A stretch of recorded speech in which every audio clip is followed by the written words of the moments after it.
They are Morning Answer listeners, and I would assume that since they wrote to the boss to complain about me this morning, that they must be in holy matrimony if they're shacking up and remotely working from home, Peter and Susan. And I want to say that I thank Peter and Susan, and you know I'm sincere. And they write such a nice email. I'll share some of it. Here we go. It goes to the boss. They never come to me directly because it's like going to the kid at the McDonald's counter. It's never going to get to the manager.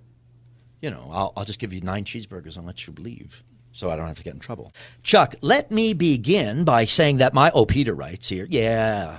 I mean, Peter's writing and Susan's dictating, I'm sure is what's happening there. Let me begin by saying that I like you guys. I do. My wife and I only listen to one station. It's you guys.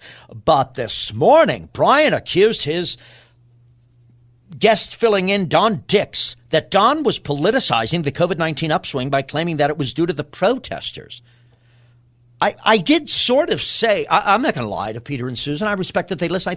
I did say if you're like really zeroing in on that, it feels like you want to make political the coronavirus is a little bit because the protesters were out there. But you're right. But didn't I agree with you, Susan? Did you hear that part? I said they should have social distanced and had masks. I said that, Peter. Tell your wife. Our boss is like Dr. Phil. He can repair any fissure in a relationship. So Chuck writes back. Peter and Susan, first, I really appreciate that you listen and take the time to let me know your thoughts.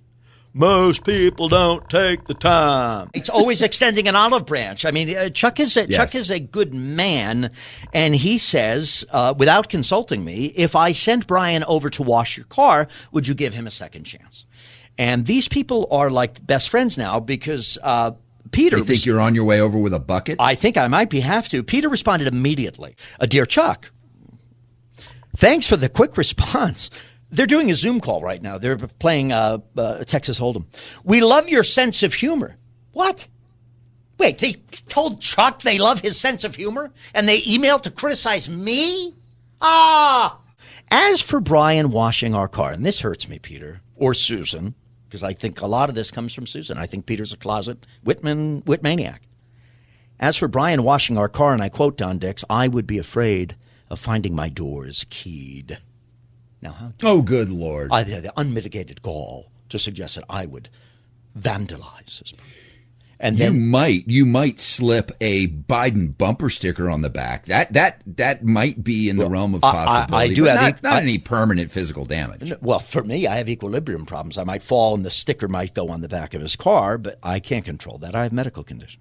I'll turn the radio back on right now. I think we can stand Brian for another 35 minutes.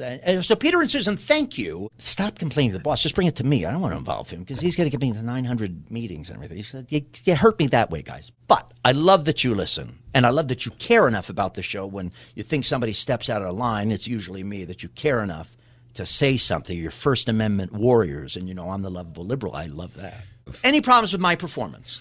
Any problems at all? Brian David Whitman at AOL.com. Just send it to me, and don't send it to Chuck because he's got already 17 clipboards in there and 3 middle managers. I think I'll get out of here about 3 o'clock this afternoon. So thanks, Peter. Thanks, Susan.